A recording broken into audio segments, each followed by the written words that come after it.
자, 안녕하세요 여러분. 자, 오늘 여러분들하고 같이 풀어볼 문제는요, 금년도 3월 달에 있었던 서울시 사회복지직 문제를 풀어봅니다.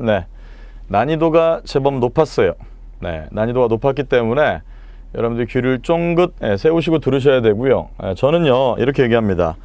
최근 5년간의 9급 문제, 7급 문제를 통틀어서 볼 때 이 서울시 사회복지직 문제가 완성도가 가장 높았다.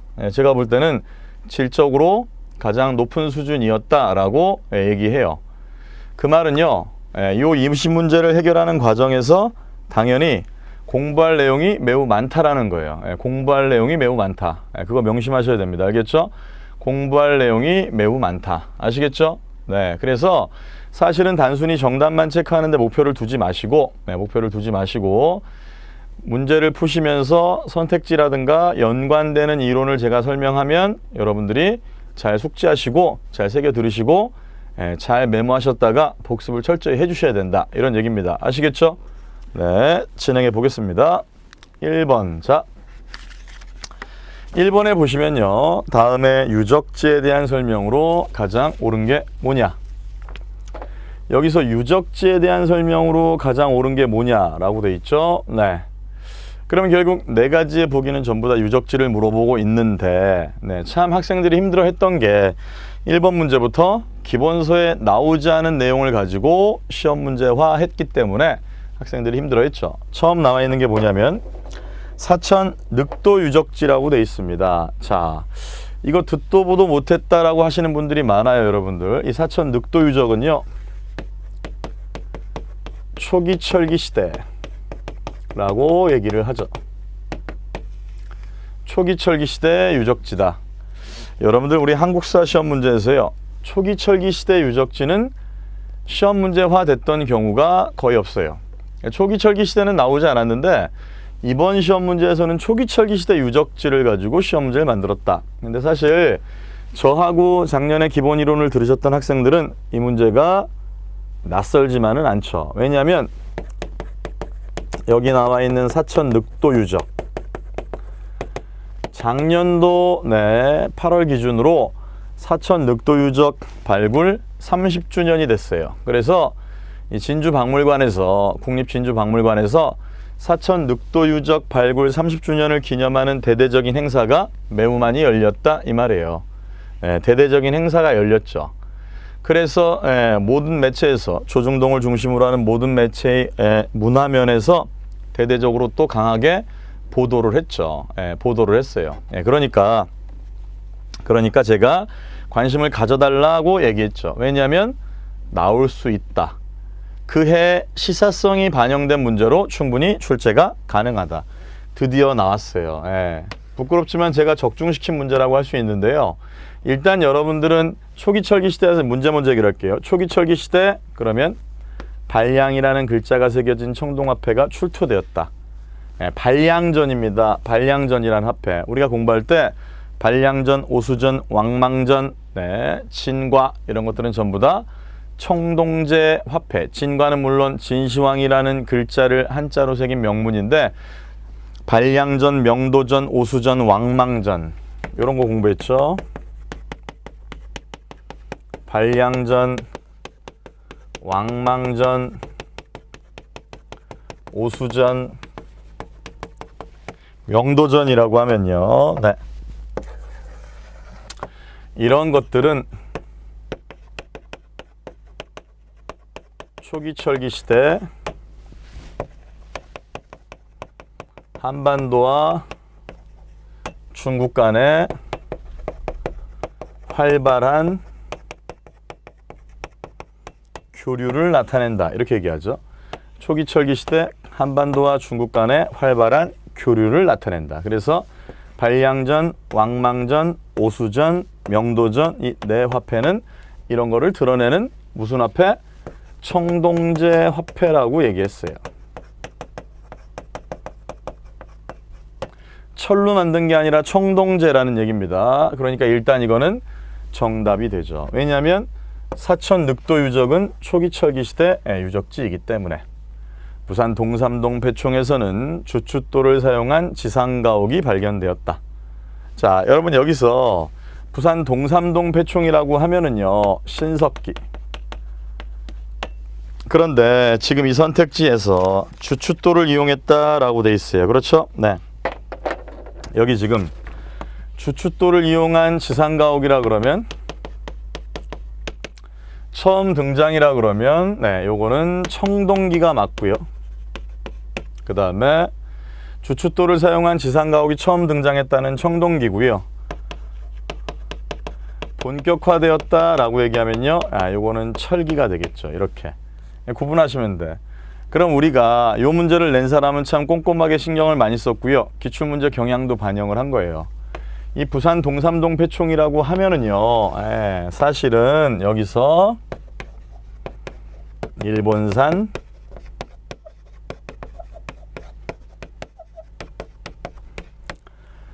흑요석기가 출토됐다 이렇게 나가야 돼. 일본산 흑요석기가 출토됐다. 그렇죠? 네.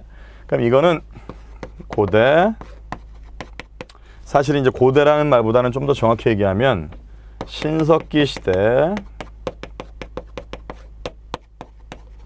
한일 간의 교류가 매우 활발하다라는 것을 보여준다. 이렇게 가야죠.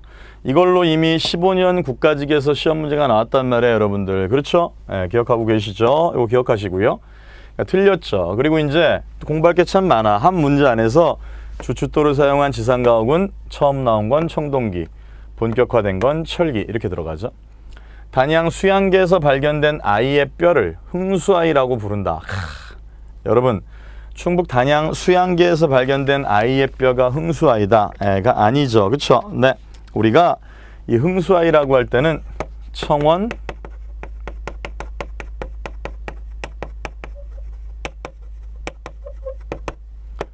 두루봉동굴이라고 합니다. 청원 두루봉동굴. 청원 두루봉동굴. 알겠죠? 기억하셔야 돼. 5살 정도 되는, 5살 정도 되는 아이의 온전한 뼈 화석이 나왔어요. 키는 약 130cm 내외 정도로 나왔고요. 네. 근데 우리가 기억해야 될 게, 이 청원 두루봉동굴에서 나온 흥수아이가 발견된 그 주변에 국화꽃 흔적이 나왔단 말이야. 그런데 청원 두루봉동굴은 석회암 동굴이거든요. 국화가 자생할 수가 없죠. 무슨 말일까?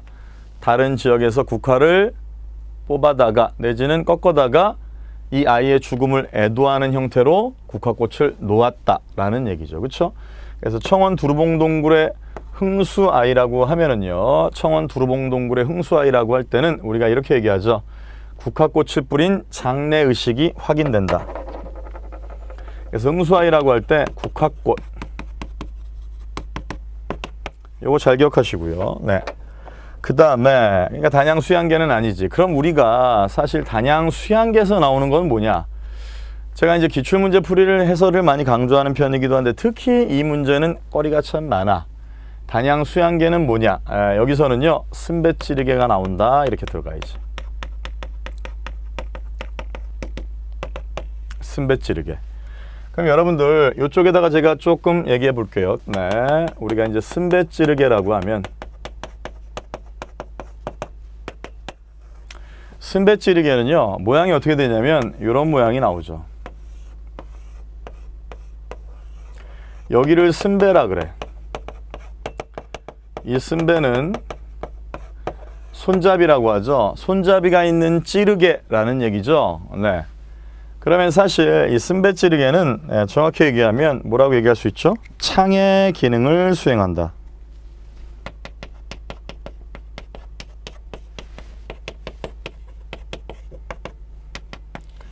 창의 기능을 수행한다. 또 다른 말로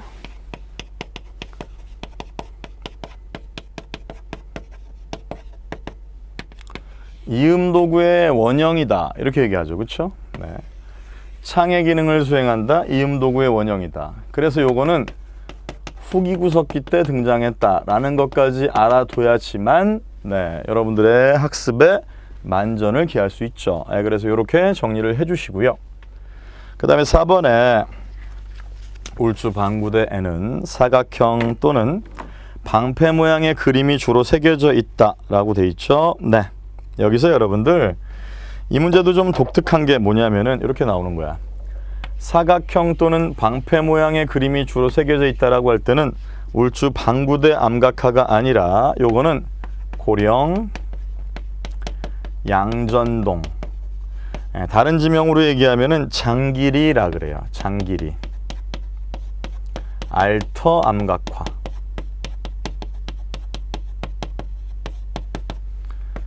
고령 양전동 알터 암각화. 아니면 울주 천전리 암각화. 요 두 가지가 요 그림이 그려져 있는 거예요. 알겠죠? 그럼 이제 이 문제는 참 꼼꼼하게 냈어요. 나는 출제자가 누군지 정말 만나보고 싶어. 정말 애쓰셨어요. 검토도 많이 했고요. 여러분들한테 최대한 공부거리를 던져주려고 성심성의껏 짜낸 문제예요. 이 울주 방구대 암각화라 그럴 때는 여기에서는 뭐를 많이 그렸느냐라고 한다면 제가 항상 수업 시간에 강조했던 거 고래, 사슴, 거북이, 그 다음에 호랑이. 그래서 호랑이는 우리 민족하고 매우 가까웠다라는 걸 여기서도 확인되고요. 그 다음에 고래를 사냥하는 모습까지 들어 있습니다. 그래서 울주 방구대 암각화 됐죠? 네. 그래서 울주 방구대에는 사각형 또는 방패 모양의 그림이 주로 새겨져 있다는 틀려. 울주 방구대 암각화에는 요게 들어가야 돼. 그리고 사각형 또는 방패 모양 그럴 때는 요렇게 구분한다라는 얘기입니다. 알겠죠? 이렇게. 참 공부할 게 많죠, 여러분들. 그쵸? 네. 이렇게 잡아내고요. 자, 여러분들 여기서 마지막으로 파생된 거 요것도 한번 잡아볼 수 있죠. 제가 여기 조금 지울게요. 자, 문장으로 옛날에 기상청 시험 문제에서 뭐가 나왔냐면 이런 게 나온 적 있어요. 뭐가 있냐면 자,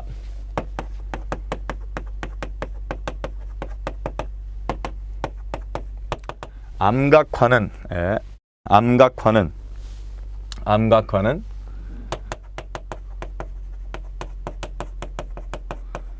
청동기 시대에 최초 제작되었다. 이렇게 얘기하면 맞아요, 틀려요? 암각화는 청동기 시대에 최초 제작되었다. 아, 이거 아니죠. 암각화 자체는 여러분들 어떻게 바꿔야 될까? 신석기 시대에 최초 제작되었다. 아, 이렇게 들어가야지 맞는 거야. 신석기 시대에 최초 제작되었다. 됐죠? 네, 이거 꼭 기억하세요. 기억하셔야 됩니다. 네, 이게 이제 시험 문제가 되고요. 네, 그 다음에 자 보세요. 늑도 가지고 제가 조금만 더 얘기를 할게요. 자, 우리가 원래 이제 사천이라는 동네는 있잖아. 옛날 지명이 삼천포예요. 삼천포. 근데 이제 우리 속담이나 관용적 표현에 말을 하다가 다른 데로 빠진다를 삼천포로 빠진다. 이런 표현이 자꾸 등장하니까 저 지역 출신이나 저 지역에 연고가 있으신 분들이 듣기가 싫으셨나 봐요. 그래가지고 그것 때문에 이제 지명이 바뀌게 됐다 이 말이야. 바뀌게 됐다. 자, 그래서 사천시로 바뀐 건데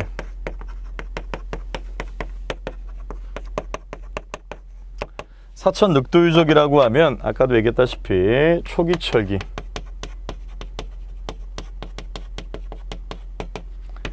초기철기 시대로 보통 보고요. 사천 늑도유적에서 가장 많이 나오는 게 뭐냐면 사슴뼈가 엄청나게 많이 나와요. 엄청나게. 사슴뼈가 많이 나왔다는 얘기는 이 동네 사람들은 사슴을 주식으로 삼았다라는 거야. 와우. 네, 저는 얘기하죠.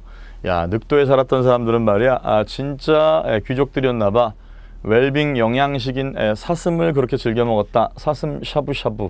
여러분들 사슴 드셔보셨나요? 저는 사슴은 먹어봤어요. 상당히 고급 요리입니다, 이거. 사슴을 주식으로 먹었다라는 겁니다. 근데 이게 왜 식량으로 먹었다라고 판단하느냐? 사슴뼈는요, 가지런히 모아서 뭐 장례를 치른다거나 무덤을 만든다거나 이런 버전으로 나타나는 게 아니라 먹고 그냥 버렸던 흔적으로 나왔다 이 말이야. 됐고, 그 다음에 또 비교할 게 개뼈라는 게 나와요. 개뼈. 그런데 이 개뼈라는 건 뭐냐면 개뼈라는 건 반려견의 형태가 아니었겠느냐라고 유추를 해봐요. 즉 먹고 버린 게 아니라 무덤의 형태가 나왔다 이런 얘기야. 무덤, 매장의 형태에서 개뼈가 나왔다. 제가 작년에 이론 수업할 때 뭐라 그랬냐면 늑도 사람들이 보신탕을 좋아했나 봐 이렇게도 얘기한 적이 있어요. 개뼈다귀가 엄청 나왔대. 근데 사실은 사슴뼈가 많이 나와요. 사슴뼈가 80%가량, 개뼈는 약 20%인데 이 개뼈는 무덤의 형태, 매장한 형태라는 게 느껴질 정도의 상태로 발견이 됐다. 그래서 우리는 반려견으로 개를 옆에다 뒀을 것이다 라고 유추한다 이런 얘기야. 요게 이제 핵심이고요. 사실은 조기철기 시대이기 때문에 이런 것들은 당연히 기본으로 나오는 거고요. 가장 옳은 건 1번이에요. 제가 이 한 문제 해설하는데 지금 16분가량 걸렸는데 가치가 있어요. 가치가. 나는 이런 문제가 너무 예뻐요. 왜냐하면 일단 1번 보기 자체도 여러분들 입장에서 좀 어려웠지만 2번, 3번, 4번에 들어있는 내용 자체도 여러분들 입장에서는 공부거리가 많단 말이야. 알겠죠? 됐죠? 1번 이렇게 해설합니다. 2번 갈게요, 여러분들. 자, 2번입니다.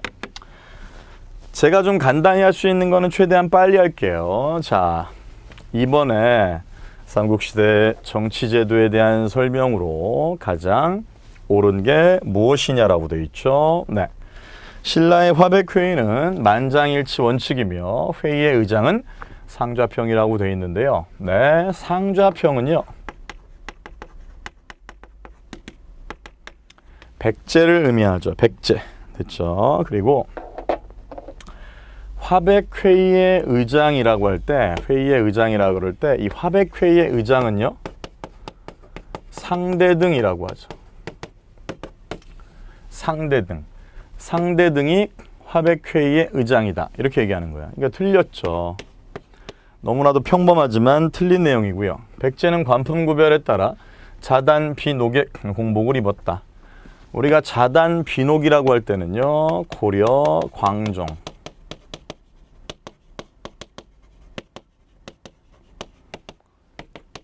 이렇게 얘기하고요. 자, 우리가 복색 가지고 얘기할 때 백제라고 할 때는요.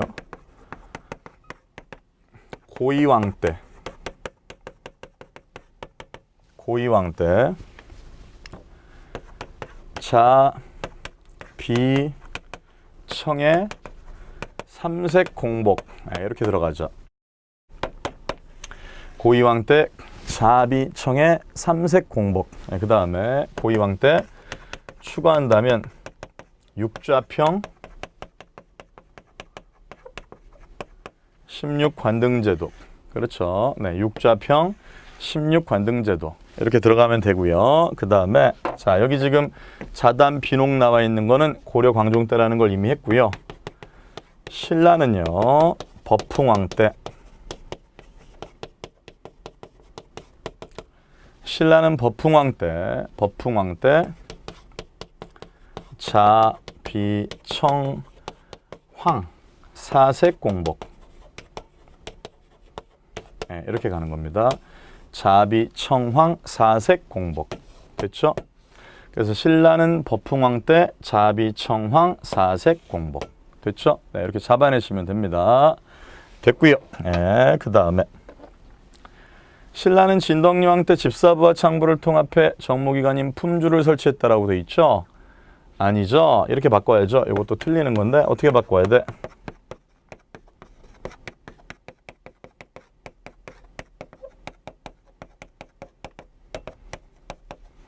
진흥왕 때의 품주를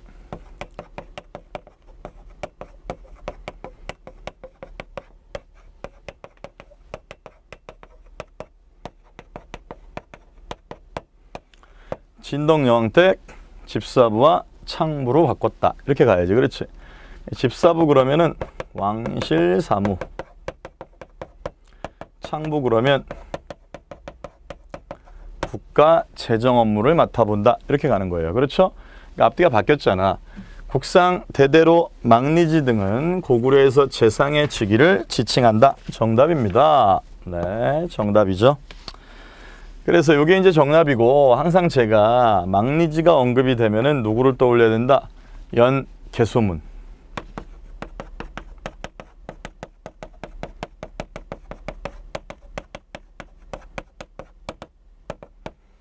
연개소문은 대망리지라는 자리를 차지했다. 그래서 이 대망리지라는 자리는 어떠냐면 종신직이고 세습직이에요. 종신직이고 세습직이다. 그럼 종신직이라는 얘기는 내가 한번 대망리지가 되면 죽을 때까지 해요. 그리고 내가 죽으면 자식에게 넘겨준다라는 얘기죠. 그래서 항상 연개소문을 떠올리셔야 되고요. 문장으로 풀어낼 때 이렇게 가요. 자, 고구려 초기의 중앙관제는 좌보, 우보를 두었다가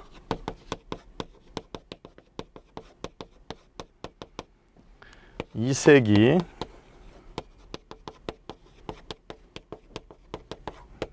고국 천황 때 국상으로 변화해요. 국상. 그래서 2세기 고국 천황 때 국상으로 변화하고요. 그리고 6세기 이후 어떤 이름이 등장한다? 대대로. 망리지. 그리고 대망리지가 수상이 됐다. 이렇게 가는 거예요. 그래서 만약에 이제 OX 형태로 시험 문제를 낸다라고 할 때 여러분들 입장에서 외우셔야 되는 게 고구려 초기에는 중앙관제를 좌보와 우보를 두었다가 2세기 고국 천황 때 국상으로 바꿨고 6세기 이후 대대로 망리지, 대망리지라는 명칭이 등장한다. 이렇게 잡아내시면 되죠. 됐죠? 네. 그 다음에 3번 갑니다. 자, 우리 근현대사로 갑자기 넘어왔네요. 1898년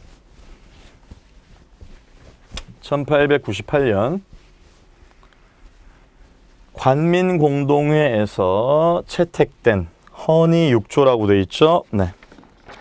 그래서 관민공동회에서 채택된 헌의6조, 헌의6조 나와 있죠. 해당하지 않는 게 뭐냐라고 되어 있죠. 네, 해당하지 않는 게 뭐냐. 외국인에게 기대지 아니하고 관민이 동심 협력하여 전제 황권을 경곡해 할 것이라고 되어 있죠. 자, 이거는 1조에 들어있죠. 그래서 이 열강의 이권 침탈을 막아야 하기 때문에 관민공동회 헌의 6조에서는 이런 내용을 넣었다. 전국의 재정은 국내부 내장원으로 이속하고 예산과 결산은 중추원의 승인을 거칠 것이라고 되어 있죠. 네. 그래서 국내부 내장원이라는 것은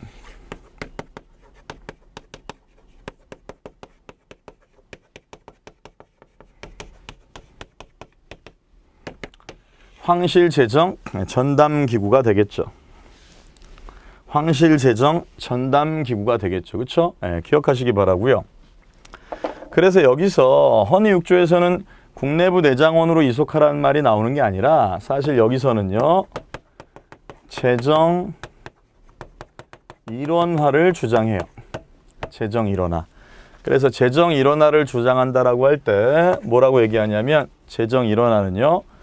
탁지부를 통한 이렇게 들어가죠.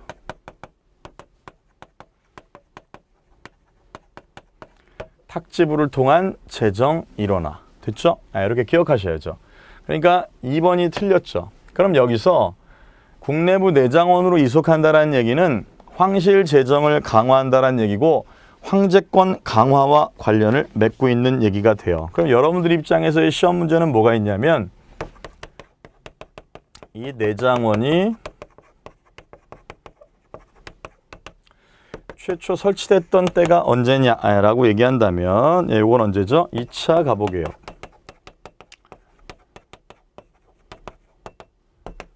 2차 갑오개혁 때, 이때 최초예요. 알겠죠? 네. 그리고 당연히 대한제국기 때 강화되겠지. 왜냐하면 대한제국은 황실의 전제 황제권을 강화하는 정치 스타일을 구축했기 때문에 고종 입장에서는 반드시 내장원이 필요했어요. 그래서 편한 말로 얘기하면 국가 예산을 황제 마음대로 쓸 수 있는 시스템이 필요했다 이 말이야. 됐죠?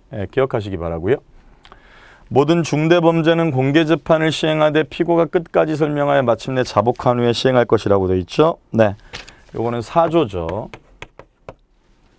책임가는 황제가 정부의 자문을 구하여 그 과반수에 따라 임명할 것이라고 되어 있죠. 5조에 나와 있어요. 그러니까 2번이 틀렸던 거고요. 2차 가보기역 때 내장원의 최초 설치라고 기억하시면 되고요. 사실 이것은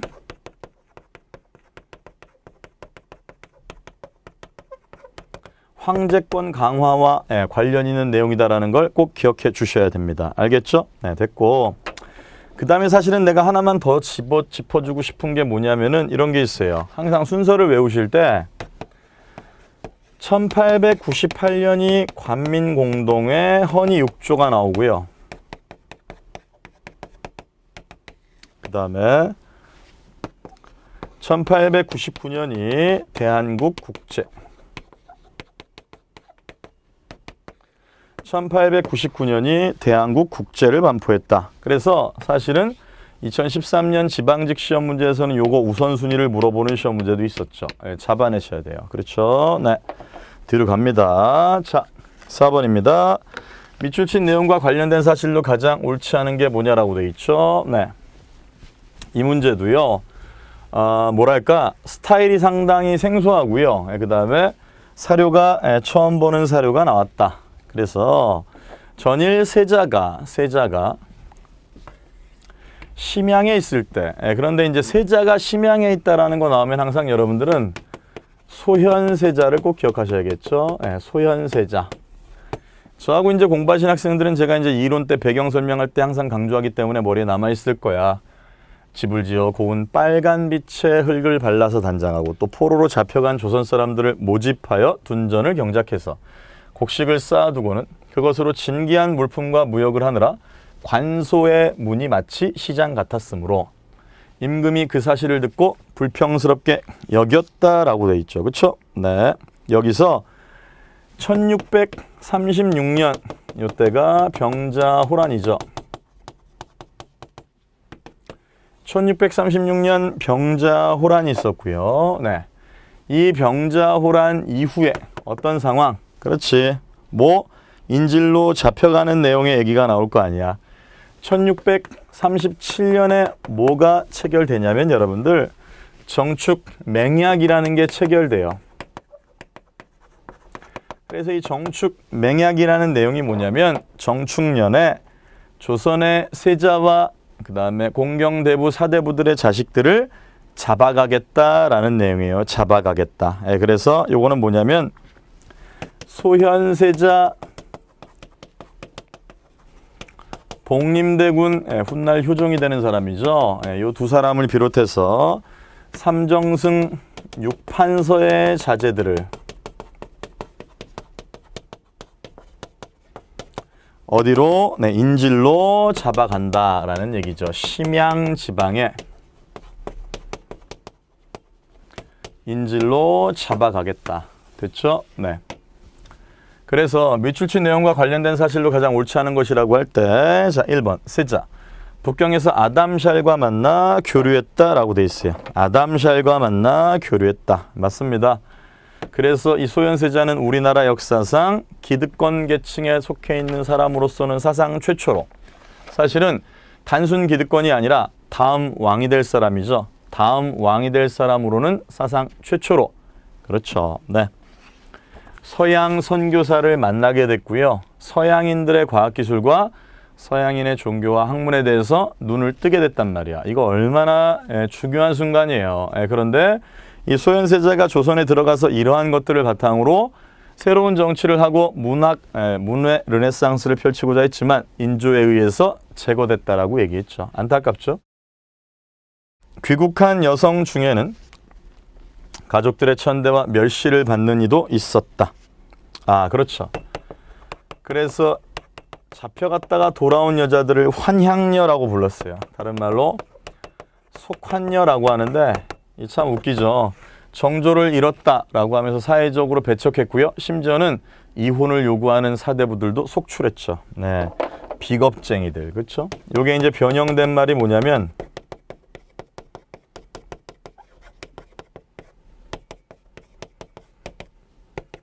그래서 뭐 술집 작부라든가 정조관념이 없는 여자를 표현하는 단어가 바로 이런 표현들이죠. 그렇죠? 네, 관소. 심양관은 외교적 기능을 담당하기도 했다. 맞는 말이에요. 심양관 자체가 외교적 기능을 담당하죠. 전쟁의 치욕을 벗기 위해 북벌론을 적극 추진했다. 여기서의 임금은 누구냐면 인조야. 인조는 소현세자가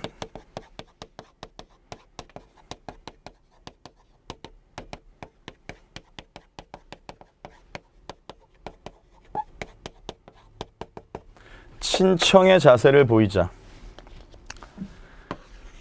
소현세자가 친청의 자세를 보이자 소현을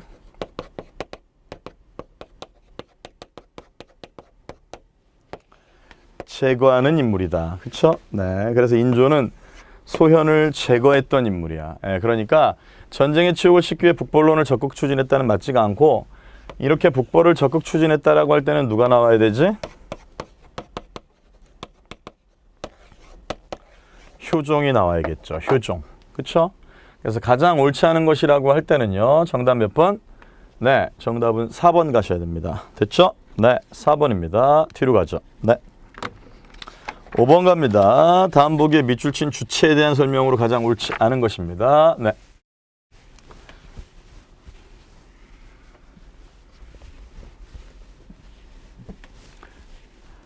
자, 운봉을 넘어온 중략입니다. 운봉을 넘어온. 그런데 우리 한국사 시험 문제에서 지명이 나올 때 운봉이라 그러면요. 여긴 어디? 남원을 얘기하는 거예요. 남원. 중략. 이 싸움에서 아군은 1600여 필의 군마와 여러 병기를 노획했고 살아 도망간 자는 70명밖에 없었다라고 돼 있어요. 고려사에서. 그럼 이제 우리 시험 문제에서 운봉, 남원 일대가 나올 때는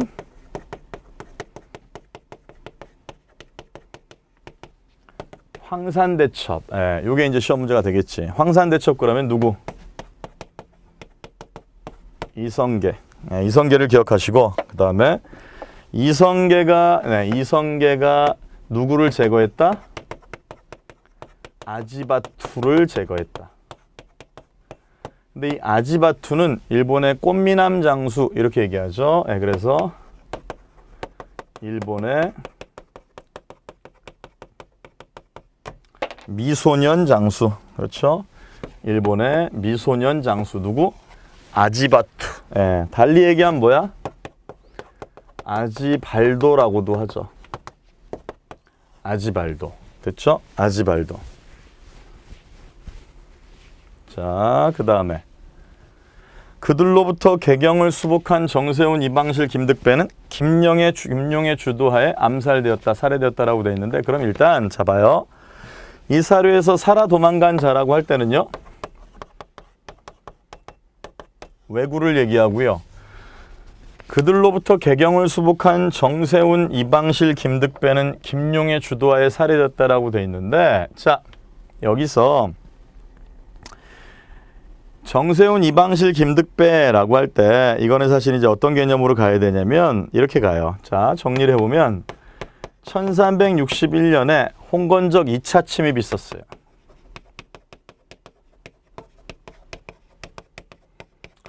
사실은 이때 개경이 함락돼요. 공민왕이 어디로 피난을 가죠, 여러분들?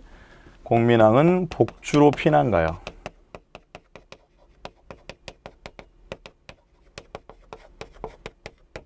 복주는 지금의 어디를 얘기하죠? 안동이라고 생각하시면 돼요. 안동. 그래서 공민왕은 복주로 피난 갔다. 안동이죠. 네, 요때란 말이야. 자, 이 사건이 발생하니까 누가 개경을 수복하죠? 정세훈이라든가 이방실이라든가 안우라든가 이런 사람들이 개경을 수복한다. 개경 수복한다. 됐죠? 자, 그리고 공민왕은 개경으로 돌아온 다음에 거처가 어디야? 흥왕사.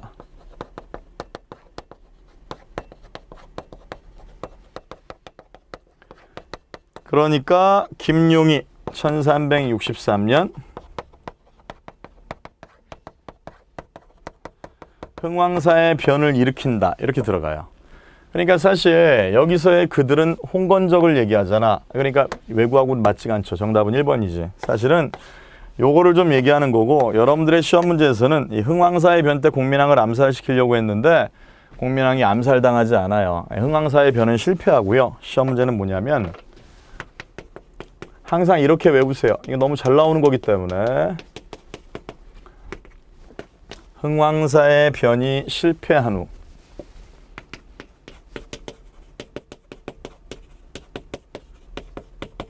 흥왕사의 변이 실패한 후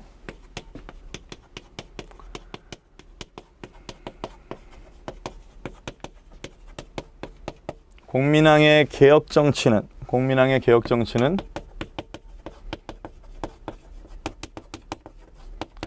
강화되었다. 네, 이렇게 들어가야 돼요. 알겠죠? 흥왕사의 변이 실패한 후 공민왕의 개혁 정치는 강화되었다. 이렇게 들어가야 돼요. 알겠죠? 네, 기억하십시오. 공민왕의 개혁 정치는 강화되었다. 이게 이제 여러분들의 시험 문제야. 됐고, 조은선이 그들의 목표물이 되어 국가재정이 곤란해지죠. 왜구가 조은선을 약탈하니까. 그들의 소굴인 대마도가 정벌됐다. 창왕 때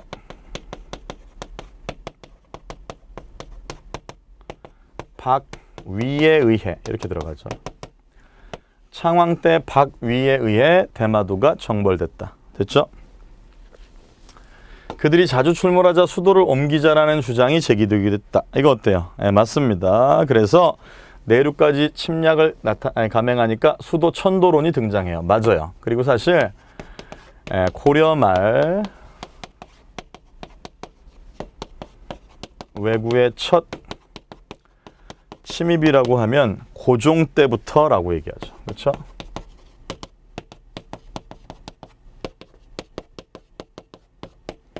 고종 때부터 왜구가 첫 침입을 나타내기 시작했다. 됐죠? 그래서 가장 옳지 않은 것이라고 하면은요, 정답은 1번 되겠죠. 1번입니다.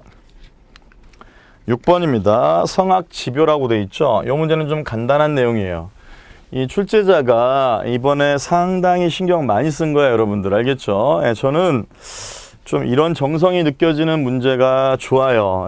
저는 이제 국사 훈장이 직업이기 때문에 대충 맞는 문제하고 대충 아닌 문제하고 다 이해가 되거든요. 그래서 제가 얘기합니다. 이거 좋은 문제야. 그럼 우리가 이제 성악지묘라고 할 때는 성악지묘는요, 율곡 2를 얘기합니다. 그럼 비교하실 때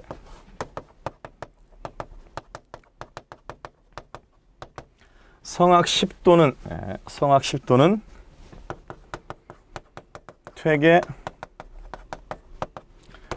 이황이 되겠죠. 그렇죠? 성악 10도는 퇴계 이황이다. 그래서 성악 지묘는 율곡 2이고요. 성악 10도는 퇴계 이황이다. 이렇게 얘기해요. 그럼 이제 퇴계 이황의 성악 10도에서의 성악 군주론이라는 것은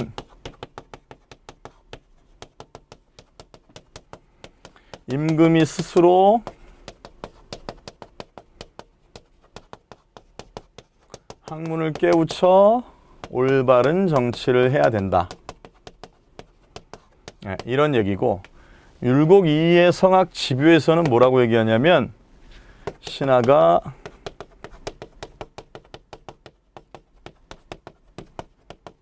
군주를 가르쳐. 요게 들어가는 거야. 알겠죠? 그러니까 성격이 좀 다르다는 거 기억하시고, 일단 이 문제는 율곡 2에 대한 얘기죠.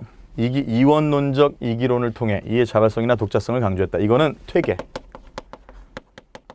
그러면 율곡은 항상 제가 얘기하지만 이기 이원론이 아니라 이기 일원론이죠.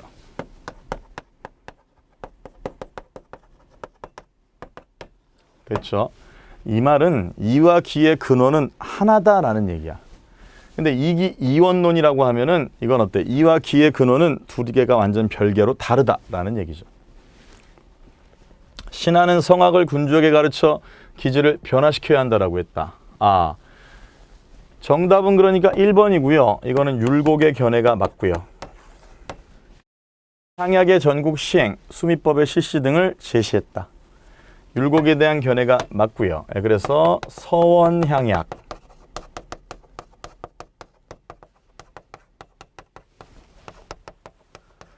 해주향약 이렇게 나오는 거야. 서원향약, 해주향약. 그 다음에 기자의 행적을 정리한 기자 실기를 편찬했다. 아, 정답이죠. 그래서 율곡은 전형적으로 기자 중심 사관을 갖고 있었고요. 기자를 단군보다 중시했다. 이렇게 가야죠. 그렇죠? 기자를 단군보다 중시했다. 그래서 옳지 않은 것이라고 할 때는요. 옳지 않은 것이라고 할 때는요. 정답 1번이죠. 그렇죠? 1번. 뒤로 갑니다. 7번입니다. 다음에 자료와 관련된 조약에 해당하는 게 뭐냐라고 되어 있죠. 자, 여기서 1번. 청일 양국 군대는 4개월 이내에 조선에서 동시 철병해라. 2번에 청일 양국은 조선 국왕의 군대를 교련하여 자위할 수 있게 하되 외국 무관 1인 내지 여러 명을 채용하고 두 나라의 무관은 조선에 파견하지 말아라. 3번 장차 조선에서 변란이나 중대사로 두 나라 중 한 나라가 출병할 필요가 있을 때는 먼저 문서로 조회하고 사건이 진정된 데는 즉시 병력을 전부 철수하여 잔류시키지 말아라. 그럼 여기서 두 나라 중 한 나라가 출병할 필요가 있을 때 먼저 문서로 조회한다라고 돼 있죠. 알려주겠다라는 얘기예요. 이건 뭐냐면 텐진조약이야, 여러분들. 텐진조약이라는 건 뭐냐면 갑신정변 후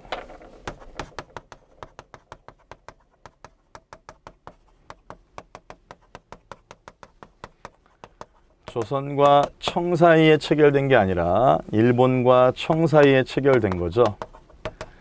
일청 간의 조약인데 핵심 내용은 여기에 있죠. 그러면 이 내용을 여러분들의 수험에 맞게 변화시킨다면 어떻게 내용을 바꾸면 될까? 청이 파병하면 일본도 파병할 수 있다. 이렇게 들어가는 거야. 그래서 조선에 대한 청과 대등한 파병권의 획득 이렇게 얘기하죠. 일본과 청은 대등한 파병권을 획득한다. 그러니까 정답은 몇 번? 4번 되겠죠. 그렇죠? 네, 4번입니다. 네, 그 다음에 8번 갈까요? 네, 이 문제가 여러분들 이번 문제 중에 가장 어려웠던 문제이기도 해요. 이게 상당히 난이도가 높은 문제고요. 맞춘 학생이 있긴 있는데 사실은 퍼펙트하게 알고 맞춘 경우보다는 다소 애매하게 풀었던 학생들도 좀 있죠. 일단 여러분들 정약용의 토지제도 개혁안이라고 나와 있죠. 기억과 니은에 들어갈 말로 옳은 걸 찾아보자 이런 얘기인데, 자, 일단 문장으로 제가 이런 얘기를 한번 해볼게요.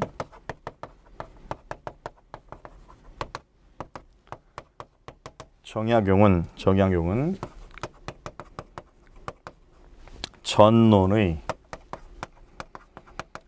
여전론에서, 여전론이라는 토지제도와 관련된 자신의 학설이야. 개혁안이거든요. 요거는 1798년이야. 그러면 전론의 여전론에서 여전론을 통해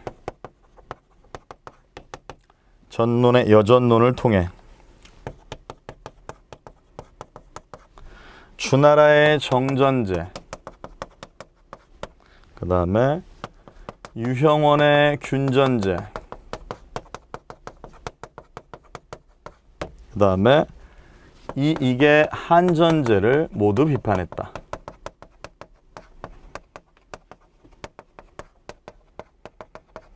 일단 여러분들은 이 문장을 꼭 맞는 것으로 기억하셔야 돼요. 그렇죠? 그래서 주나라의 정전제, 유형원의 균전제, 이익의 한전제를 모두 비판했다. 이렇게 나와야죠.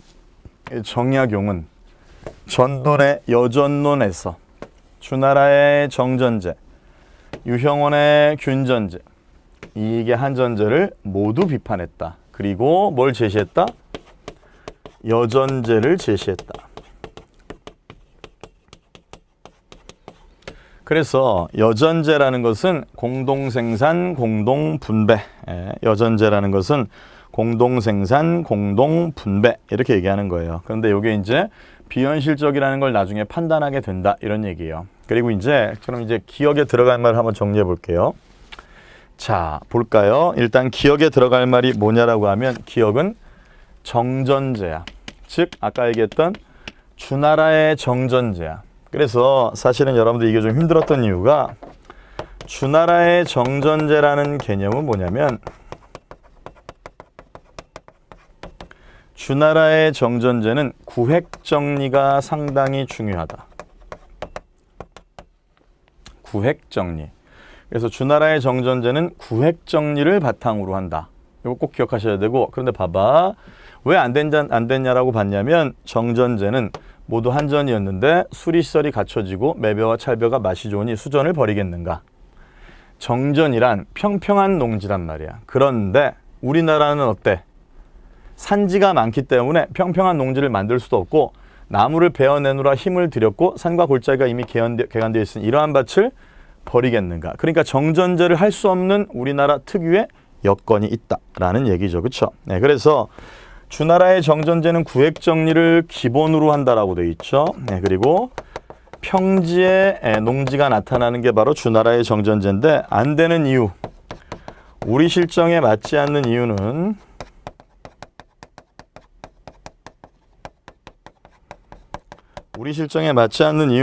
네, 우리나라는 산이 많다.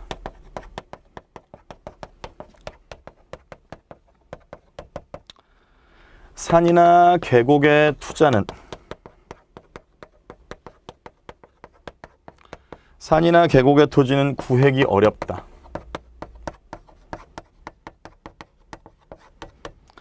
대지주들이 반대한다. 기존에 개간된 땅에 대해서는 다시 구획 정리하려면 대지주들의 반대가 매우 크다. 네, 그렇죠? 네, 이것 때문에 안 된다라는 얘기예요. 그럼 두 번째는 뭐냐면 두 번째는요. 네, 균전제예요. 유형원의 균전법에 대해서 반대한다라는 건데 균전은 농지와 인구를 계산하여 분배해 주는 것인데 호구의 증감이 달마다 다르고 해마다 다르다. 금년에는 갑의 비율로 분배했다가 명년에는 을의 비율로 분배해야 하므로 조그마한 차이는 산수에 능한 자라도 살필 수가 없고 토지의 비옥도가 경마다 묘마다 달라 한정이 없는데 어떻게 균등히 하겠느냐라고 얘기하고 있죠. 그렇죠. 네, 그래서 기본적으로 유형원의 균전제에서 주장하는 방법 자체는 균전제가 잘 되기 위한 전제 조건은 뭐냐면요. 이런 게 들어가요. 토지와 인구에 대한 방법 자체가 토지와 인구를 정확히 계산해서 정확히 계산해서 분배하는 방법이다.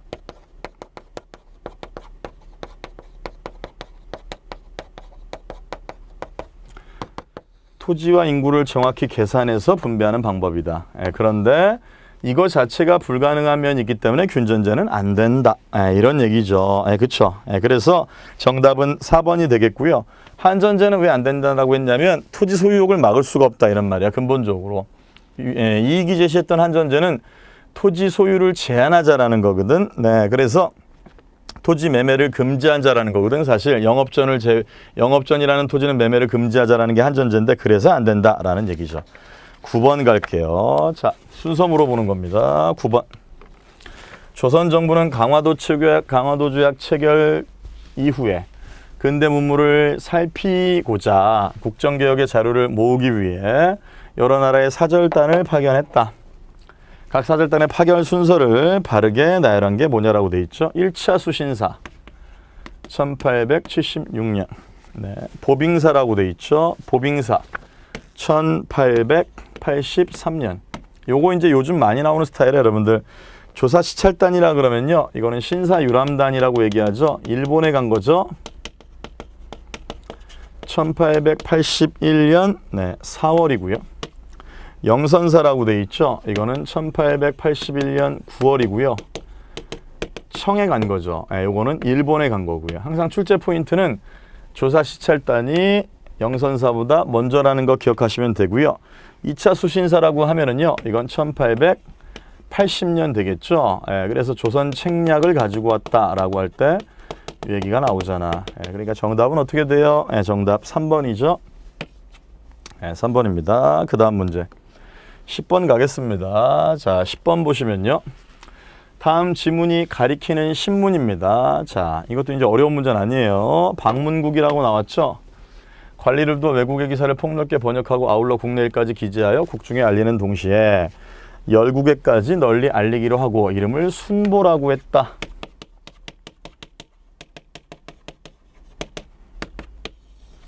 한성순보입니다. 한성순보.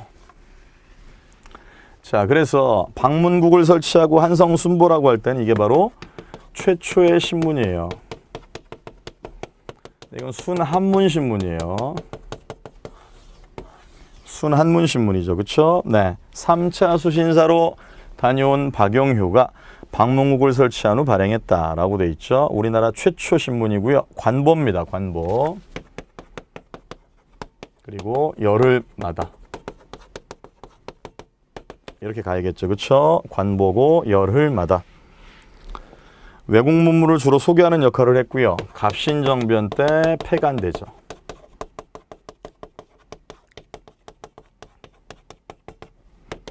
갑신정변 때 폐간됐다 가야 되죠. 정답 어때요? 1번 가야겠죠. 최초로 국한문을 혼용했다라고 돼 있죠. 이건 한성주보. 그래서 요 신문이 나올 때는 1886년 최초의 국한문 혼용체라 그랬죠. 네, 최초의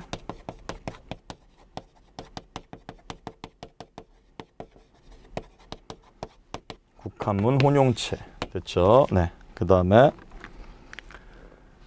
한글판, 영문판을 따로 두어라고 돼 있죠. 네, 한글판, 영문판을 따로 출간하여. 네, 이거는 뭔데? 독립신문이죠. 독립신문.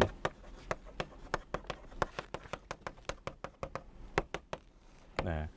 국한문 혼용체를 사용한 일간지로 주로 유학자층의 계몽에 앞장섰다라고 할 땐 이거는 황성신문이고요.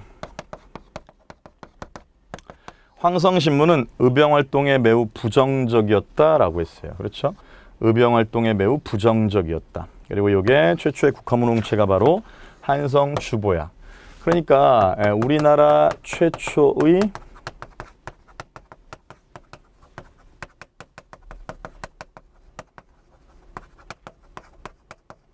국한문 혼용체는 우리나라 최초의 국한문 혼용체는 갑오개혁 때 시작됐다. 이렇게 얘기하면 어때요? 우리나라 최초의 국한문 혼용체는 갑오개혁 때 시작되었다. 이거는 아니죠. 네, 이건 아닙니다. 갑오개혁 때 시작됐다가 아니라 1886년 한성주보. 1886년 한성주보가 최초의 국한문 혼용체다라고 얘기하고요. 사실은 이 한성주보는 또 의미가 있는 게 최초의